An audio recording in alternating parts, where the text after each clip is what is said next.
OWC Radio is sponsored by Otherworld Computing. Visit maxsales.com and check out the new Thunderblade X8 drives for the world's fastest speeds. Work smarter, faster, and more creatively with OWC Solutions.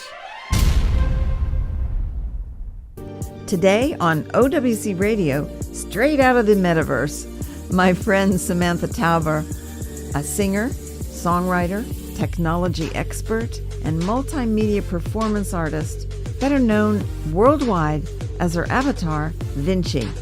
So stop what you're doing, take a break from that game, listen into this revolutionary force in the creative world. This is a fun one. I am here with Samantha Tauber, alias Sam, alias Vinci. And we have, before we started, had a brief conversation. I said, what do I call you? Do I call you Sam? Do I call you Samantha? Do I call you Vinci? Because you really are all three, which actually makes sense because I want to talk to you about all those different persona and what you do and how you do it. I'm really, we've been trying to schedule this, by the way, you guys, for a long time. So let's just start out by telling everybody, where are you today and what's happening in your world? First of all, thank you so much for having me on the show. Excited. I just love you, and it's such an honor. And you're right, I kind of just alternate between identities, right, depending on the moment and the context, which is something that's really fun. I guess I'll get into it later, this concept that we're all just avatars, our consciousness in human bodies, and then extending it to the digital realm. To answer your question, I'm technically, I could say, in a spaceship right now, like a space dock, but I'm in Australia. But I live in London. So you're in Australia, and I tell all my Australian friends when I talk to them, you're in the future. What's going to happen? Yes. Well, guess what? Everything will be okay. Well, the sun will rise. The sun will rise again.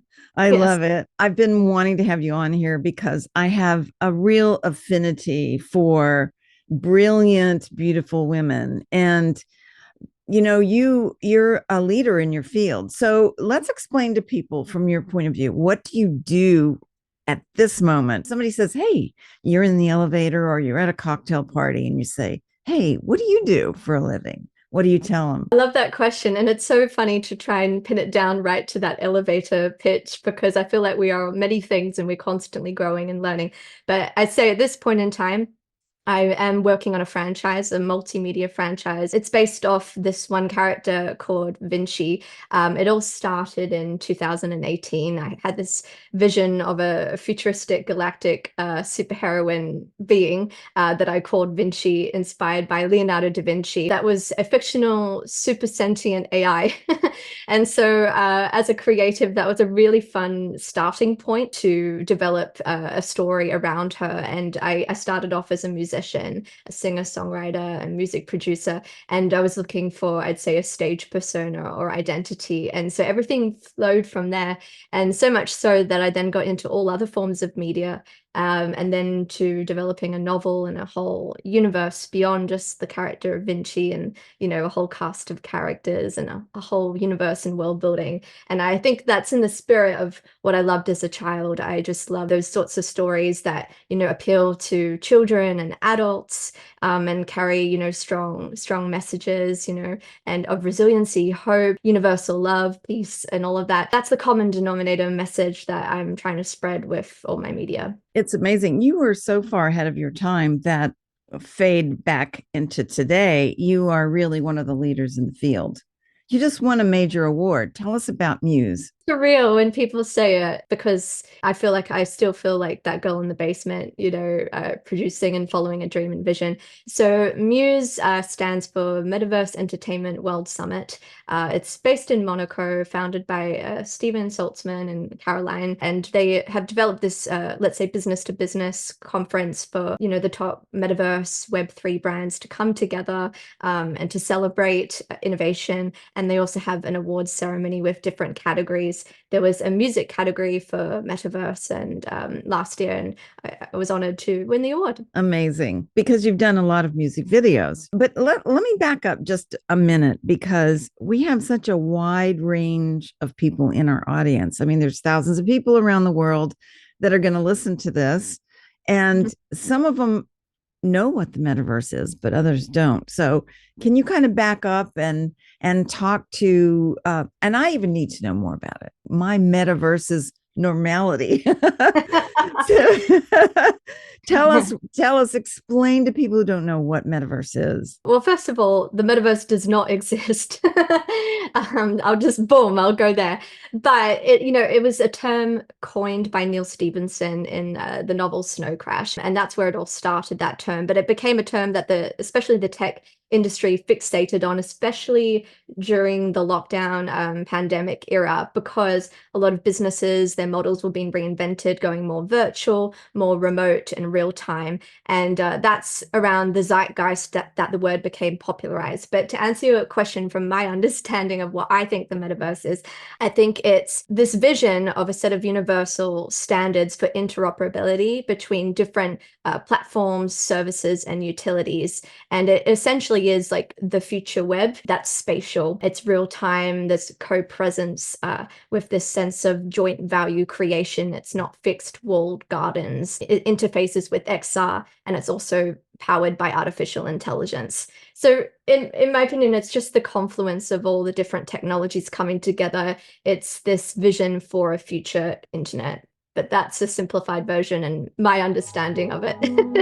What do you love the most about working in that venue? I'm going to call it a venue. It to me, when I watch you when you're working, it's the ultimate in just creativity and imagination, and the sky's the limit, and you can do whatever you want to do. And how do you feel when you're doing that? It is like the Epcot Walt Disney kind of dream, isn't it? Experimental prototype community of tomorrow, because you can, you do digital twins, you can simulate the real world in game engines, but then you can, place it, 500 years in the future if you want, and create a whole society and a presence and an identity. That's where I really come in. It's the imagination and bridging it to the present day and reality, which is my fascination with the genre of science fiction, because I feel like what's that Arthur C. Clarke quote, anything sufficiently advanced technology is indistinguishable from magic. It's playing in that realm of magic, but really it's just really forward-thinking technology. It really is, and I just love what you do. So take me back to the first time you really decided you wanted to do this. You're sitting there and you go, oh, I really want to do this. And what was the next step? How did you learn how? How did you get involved? I mean, I always loved music, but if to answer your question, the Vinci, I saw actually a meme. This is quite funny. It was a meme that got me into it. It was of the Vitruvian Man, but it was half cyborg.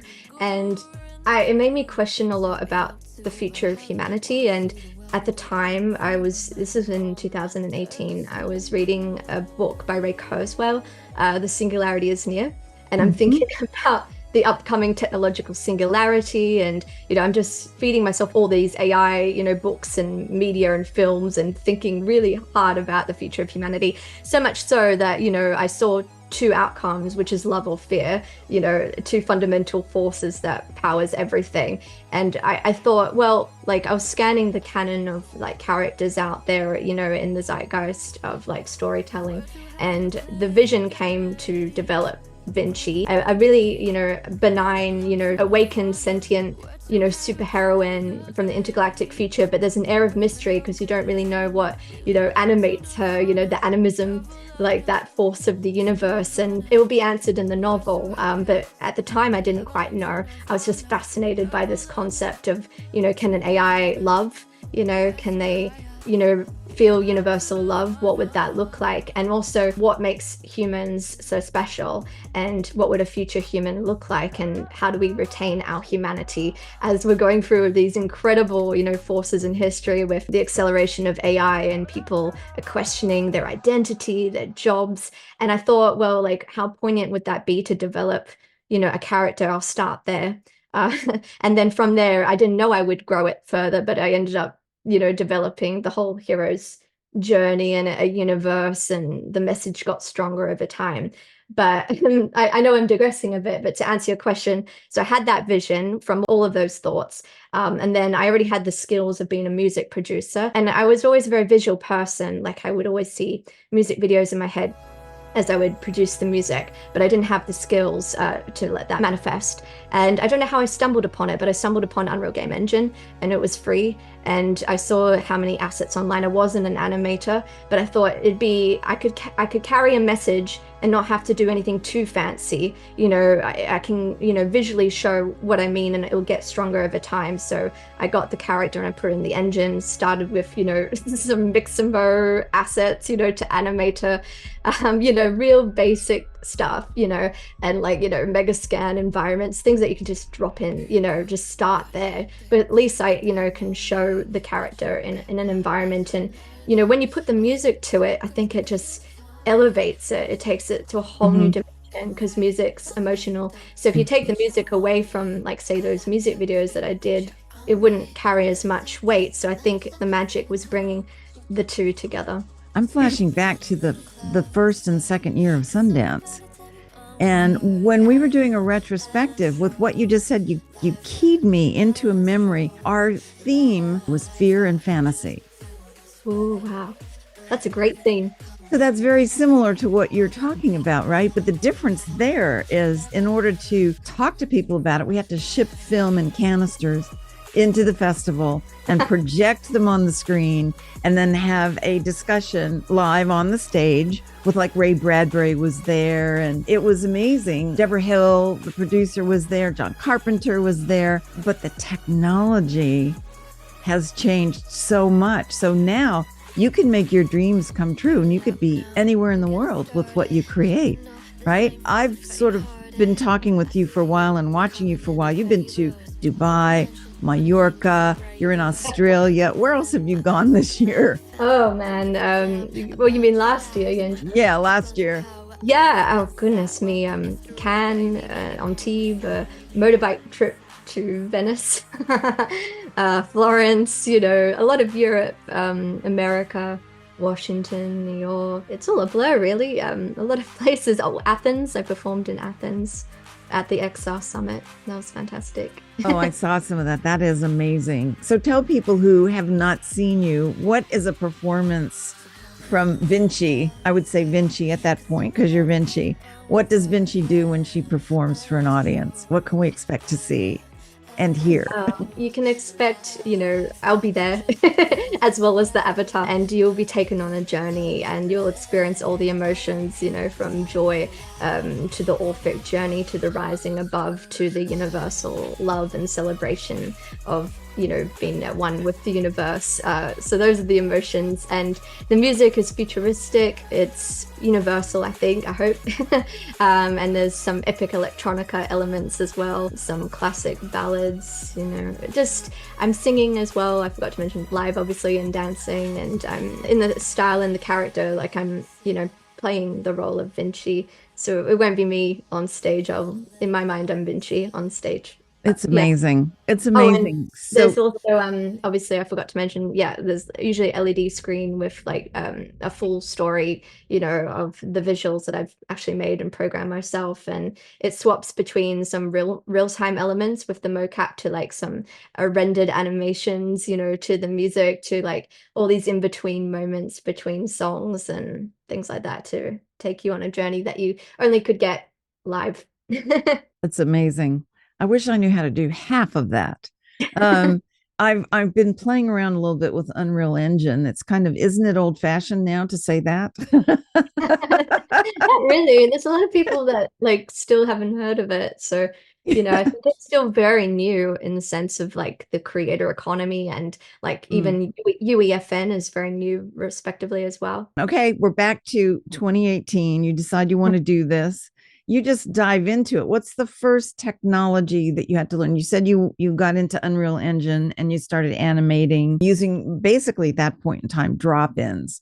So fade out, fade back in is 5 years later, and the stuff is so sophisticated. What happened in between to get you to where you are today in terms of your learning curve? So, like, as I said, it started with, like, a rigged character and, like, putting the, Mixamo assets, the animations on her. Then I actually started learning Maya and like actually how to animate because I wanted to understand the pipeline. But in terms of what I do day to day, like it's motion capture because it's the best solution for me. So I started off with Rococo, which is an indie mocap solution. It's fantastic. They have the Rococo Studio and it communicates with the engine. So often like either I record internally within Rococo and then put it on Vinci, or I stream live into UE, which you can do as well from in real time and record it into the engine in the sequencer. And then I started playing around with Xsense, and now like there's Move AI and all these other solutions. So I'm quite agnostic, I think, with like which mocap's the best. I think motion capture is great in general. So you have an inquisitive mind. What did you love to do when you were 5 years old? oh my goodness, run around the house and sing. There you go. So you are living your dream, right? Yeah. Yes. Yes. What did your parents do? Are they creative too? Or how did you, because it's obviously in your DNA. What was it like for you growing up? Can you paint a picture of that for us? So this is quite funny about my dad's gonna laugh. He's tone deaf, so it's a miracle that I'm not tone deaf. My mom's very creative. I think, she would paint and, play music and draw and all of that. So I think I got it from her. And I think my poppy, my grandfather, was very creative. He would dance 7 nights a week. He was just a real inventor as well, and very resilient because he escaped. This is my grandfather. He escaped a concentration camp in World Oh, War wow. II. Yeah, and it's amazing. It's an amazing story as an 18-year-old boy, and got on a ship to Australia and decided I'm going to live my best life. And he created the first nightclub in Surfers Paradise called the Corroboree or something. And he would run cabaret nights all the time, and very appreciative of music and dance and culture. So it's obviously a genetic thing. And yeah, my parents are incredible. I just love them so much, and they've been very supportive of the Vinci project. It's quite an odd thing to say this is what I want to do, but they believed in me from the start. So I'm very, very grateful. That comes across in the joy that you project when you're working. So I just say hi to your mom and dad for me. And your poppy's not with you anymore, right? Yeah, I bet you miss him. Were you able to spend time with him growing up? A lot of time, or? Yeah, for sure. Yeah, my poppy and my nan was so supportive, even though like they probably knew me up till I'd say 11 or 12 years old. But my nan was she was an English teacher. She was an avid reader. She was just so giving as a human, just Mhm. both of them, and so empathic. And I remember she would buy me all the Harry Potter books and write little notes on the first page, always encouraged me to use my imagination. And so actually when I was writing my novel, I opened up one of those books that she gave me with the notes, and I was thinking, I'm also doing this for her as well. Oh, that's really sweet. That's really sweet. Family is so important. Anyway, tell them all hi for me and thank them for doing such a good job with you, because you're bringing joy to literally millions of people around the world. I can hardly wait to see what happens to you going forward. Really. So it's been, I'm sure, difficult, challenging, fun, right?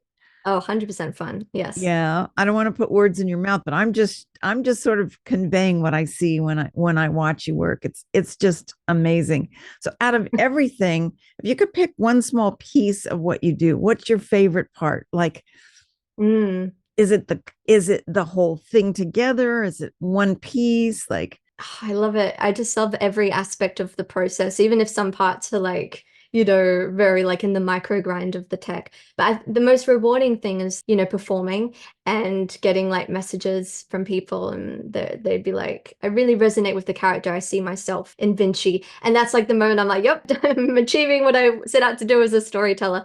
Because even though I'm personifying her, it really isn't about me. And that's the goal. It's like, it's creating a character that others can see themselves in, and that they can resonate and maybe leads to some sort of transformation or empowerment. And I see that happening, whether it's in the shows or just side conversations or messages to my socials. And it's that affirmation, that I think the greatest fulfillment of human potential is when you're in the service of others. And so that is the greatest fulfillment. Yeah, it absolutely is. So if you were introducing somebody to Vinci, what would you say? Who's Vinci? What would you say to them? Say, hello, George. Vinci, meet George. George, meet Vinci. She is. Vinci she's an angel warrior, but she doesn't know she's an angel. But she later discovers she's an angel warrior. She's in her self-discovery, but she's also really strong. She's like everybody. She's going through the human experience. Everyone wants to be loved. Everyone wants to connect. And she has this inner warrior spirit, and this sense of connection, a bit Luke Skywalker-y, with the universe, the force is with her, or the chi energy, so she knows that there's a higher power and a mission for her, pushing her along. And so that gives her a North Star. But at the same time, she doesn't fully know who she is. So she's in a constant curiosity mindset, but she's there for a purpose. And she later just discovers, like she's an angel warrior. So we're watching Vinci grow up too, right? She's learning and growing and expanding her horizons. And what's her biggest challenge? Knowing herself. Mm-hmm. Yeah, understanding, like, because you got to understand, like, she's a fictional super sentient AI. Like, she hasn't got a human body, and so she's going through that whole journey of like, oh, why do I look different?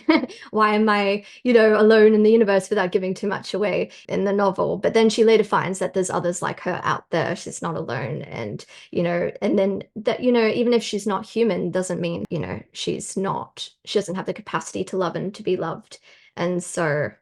I think that's her biggest challenge. But at the end of the day, it's for the greater all. It's that spin of service and that realization of the interconnectedness to like a source energy. And so it's love. Her greatest challenge is knowing that she is love.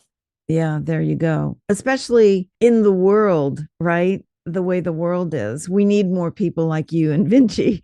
So Thank you. No, we really do. So tell us more about the novel. You're writing a novel on top of everything else. You've got all your music videos, and I am going to show our audience some of these music videos so I can ask you about each of those. But tell me about the novel. What's the novel about?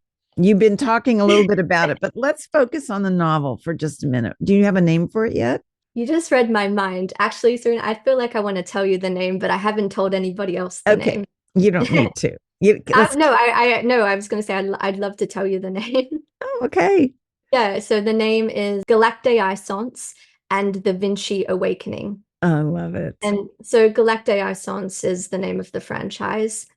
I've dropped it in the show. It's a completely made up word, but it's a combination of Renaissance and galactic and AI. But does AI actually stand for artificial intelligence, or is it authentic intelligence and authentic identity?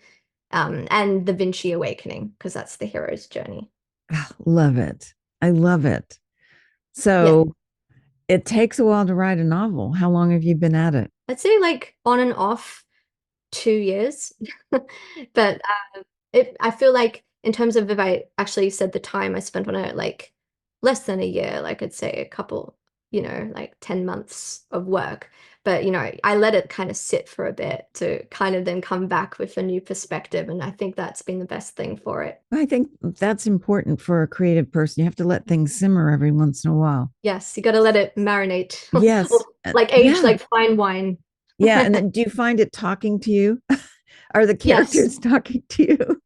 Yeah, I do find it. I've fallen in love with the characters besides Vinci. They're very, very lovable. And so I feel like they've even developed themselves, obviously, from the first draft to the third draft. So, and that's what would happen naturally. I think because I wrote, I was very focused on the Vinci journey and the story of her context in the universe. But, as you do the second draft and the third draft, you start to give more love to the other characters as well, give them the same full 360 multi-dimensional experience and, really understanding as the author, what were they going through coming up to this moment that they met Vinci, and really understanding that as yourself, even if you don't have to tell people, just having that knowing, and bringing all the pieces together in your mind makes the whole universe so much more holistic. It's wonderful. It's wonderful. So are you doing the artwork are you going to have artwork in the book? Or Mhm. yeah.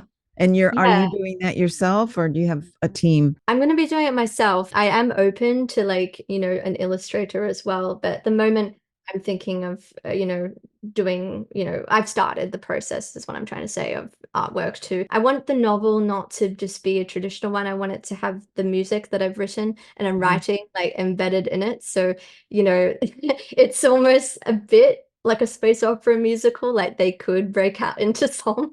And I have songs like that for these exact moments. And some of them were planned and some of them were totally not planned. And they've just arisen spontaneously. Like I would write a song as I approach writing a section in the novel. I said, this would be the perfect moment for X character to sing about this. Like in my mind, if it turned into a movie, it could be one of those musical movies. That would be the dream. I'm sitting here thinking series. That would be amazing. Or a movie too. Very visual stuff, it's very visual stuff.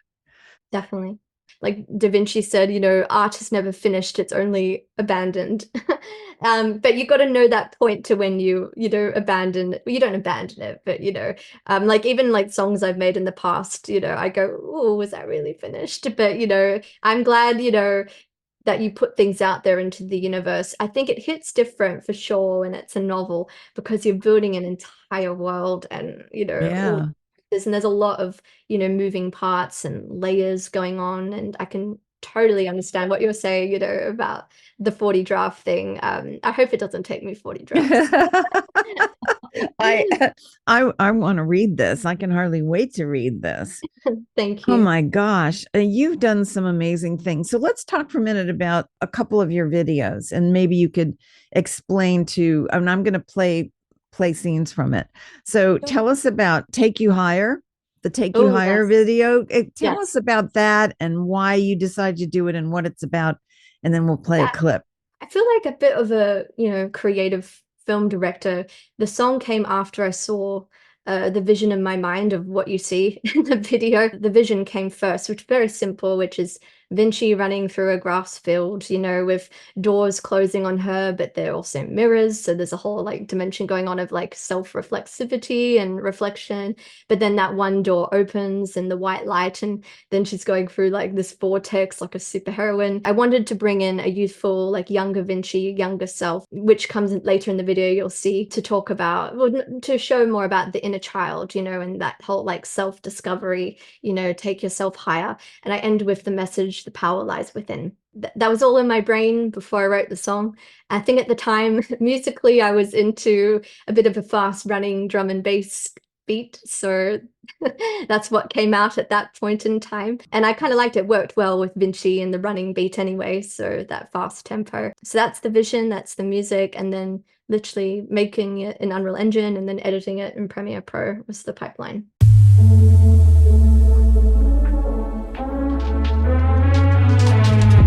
When the world crumbles at your feet and you got nowhere to turn, you got no plans, you face the defeat. Just know that you have got the flame,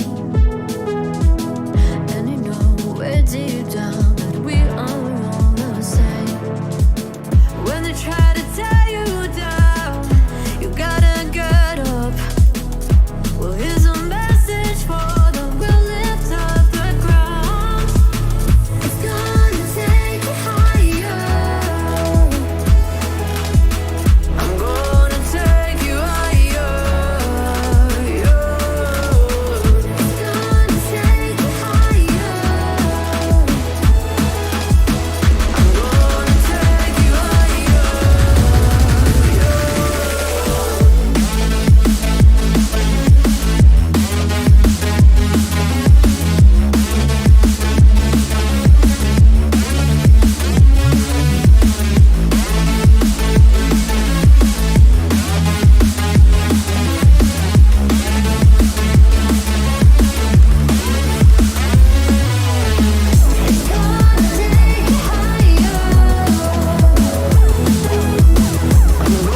I love it.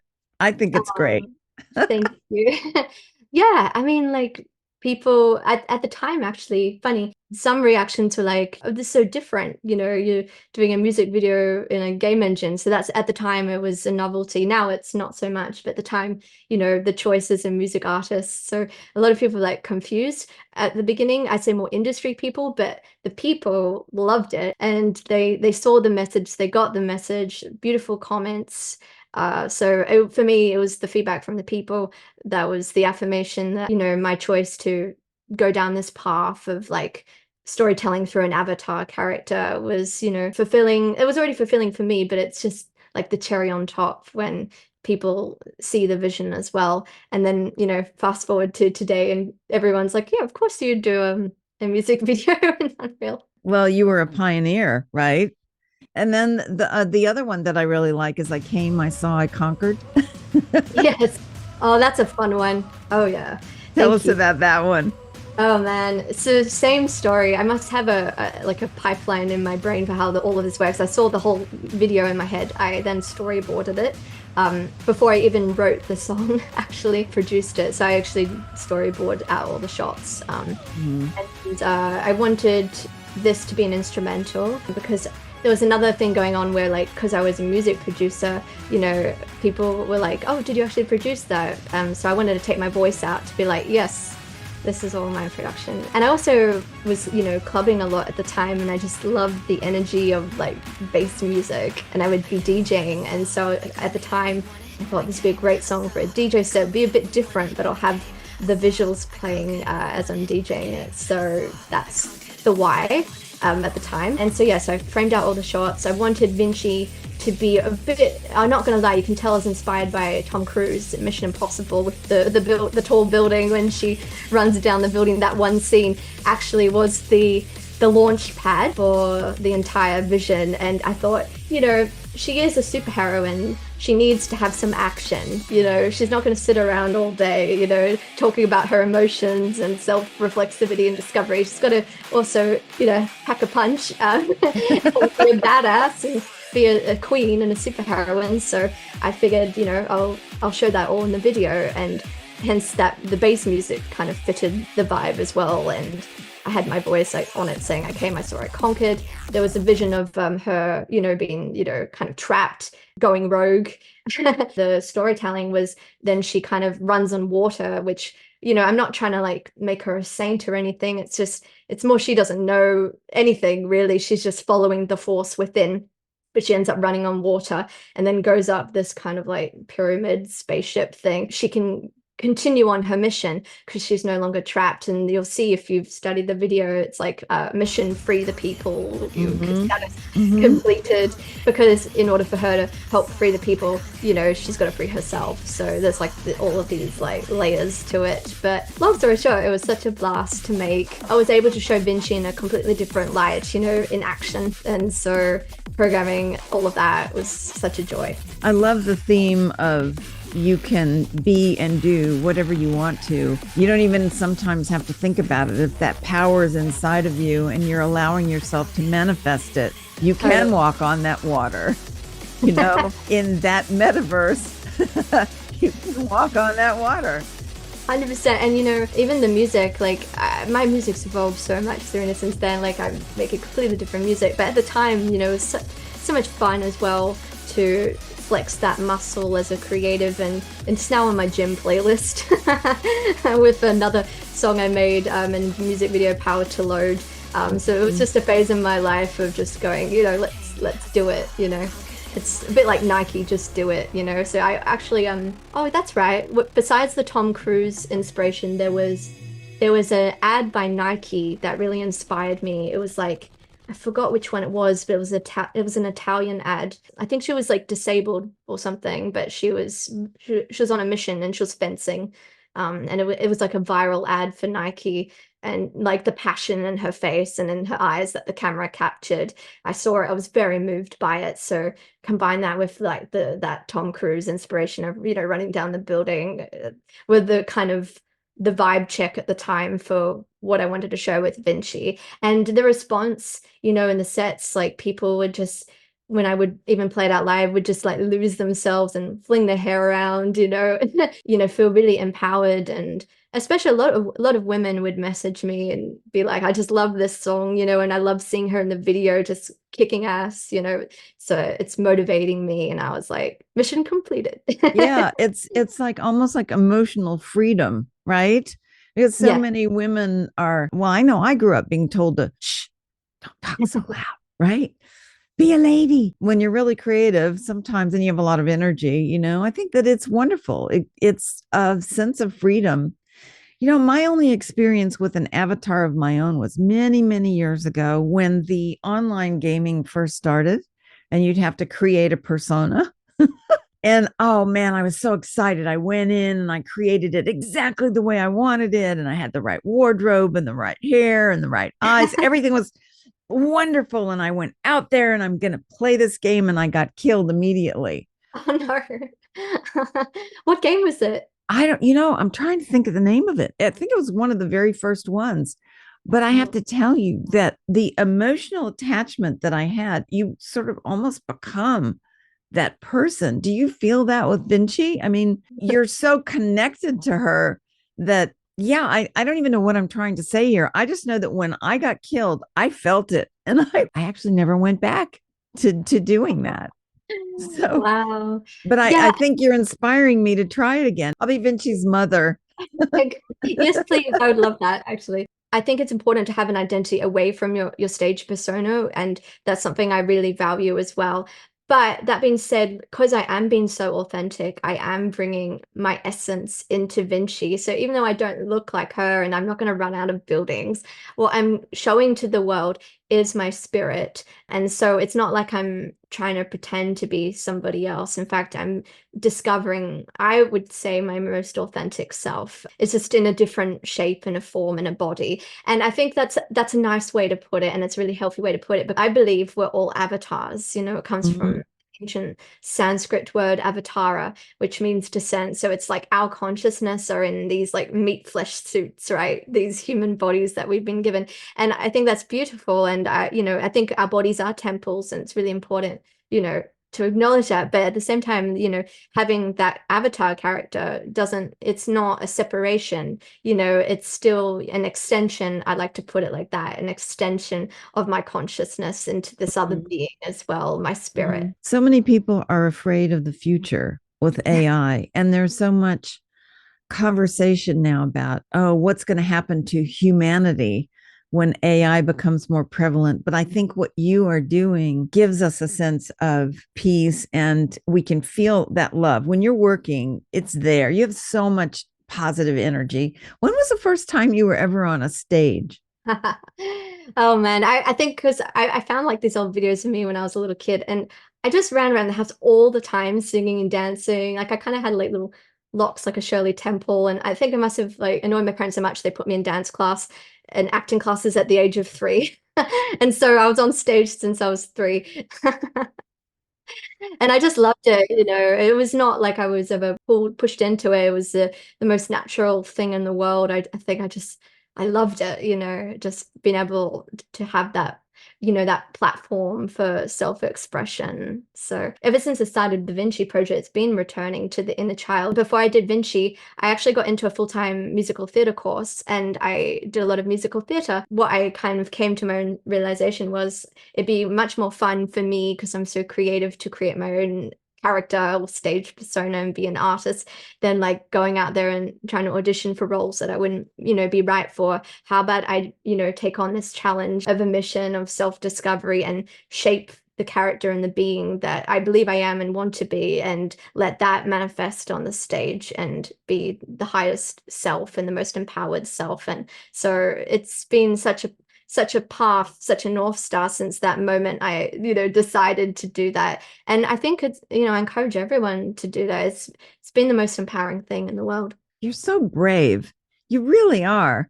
I mean, you've created this very brave character, but it comes from you. And I'm sure this happens to you when you've performed, and a young person, like a young girl, will come up to you, and she's like in junior high school or something. She says, I love what you do. How can I do what you do? I'm afraid. What do you tell her? I would say, always trust in yourself and your intuition. And, it's not going to be easy, but, your best life is when you do what brings you joy and what makes you feel alive and makes you feel in love. And so let love be that guide for you. That's awesome. That's the most true thing I could say. I feel like, society puts a lot of expectations on, what we should do versus what we are. And, some people, I really believe that everyone should have that ability and that freedom, in Maslow's hierarchy of needs for the, self-actualization. I believe if we lived in a world where we all had that freedom and that ability, I don't think we'd be having wars. I don't think we'd be having conflict. I mean, I'm a pragmatic optimist, but I believe everyone has potential.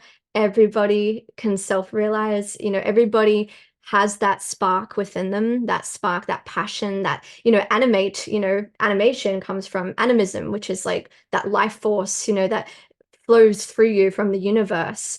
And that is like, animating, a character or a human being. And so everyone, has that within them. And it's just taking the time and being brave enough to take the time out to discover what that is. And it might be just something as simple as, creating a garden and watering flowers and things like that. It doesn't have to be a crazy big mission to save the planet. It comes from within. I've done a lot of thinking about how I can save the world, and I've realized that really the most I can do is be the best person I can in my small part of the world. And if everybody felt that love and shared that way of thinking, it would have repercussions all over the world. It would echo. It's like you see concerts where people will light a candle and it moves very, very quickly. It's like this wave of creativity and love will move through the entire stadium. And now it's with the iPhones, but that still works. It still works. I call it, there's a nice term, I call it like wisdom lights. I kind of like see it in my, third eye. It's like that, lighting up around the world when people self-realize and actualize. And it's not about even as well like identity and ego. It's that realization, that love is the thing that binds us all together, that creates this universe and connects us all together. And so it's like I just love this vision of seeing the world like light up, kind of like you said, like like in an arena, but like popcorn, Yeah. And it's going off in all different continents of the world. And one action can have such a beautiful butterfly effect across the world. And I think that's the power of creativity, because it's a medium for a message. I think the closest I've ever come to experiencing that in a huge way is either at the opening or closing ceremony, being there in person at the Olympics, or walking around during the Olympics and meeting people from all over the world. And you think about that. I thought about it when I was there the first time, and I came home and I thought, there was so much love in that arena. If you think about people as individual angels, and they are, they're created from a very high power, right? And they're here on this earth. It's not the people that create the problems. It's the puppet masters that create the problems. So I think the only way to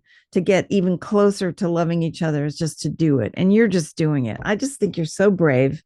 And you have an amazing background with your family and you as a person. And I'm just so grateful that you do what you do, because we need it. Bless you. The feeling's mutual with you. I just have so much admiration for you, and just honored that we have connected and able to, share our stories and experiences. And I'm going macro here, but I really believe in humanity. I just think everyone has infinite, abundant potential within them. And if this is like just a little small thing that I can do to show that as an example and encourage others, then I feel fulfilled. Well, just keep doing it. What's on your bucket list? Are you working on your novel? You're still writing your music and performing. What's on your bucket list? Something that you want to do that you haven't done? Skydiving. There you go. I went indoor skydiving the other day, and it was so much fun. Did that you? I feel like one of those ones where the wind keeps you up. Yeah. No, I think I'd love to travel to India. I feel a calling there. There's so many things on my bucket list.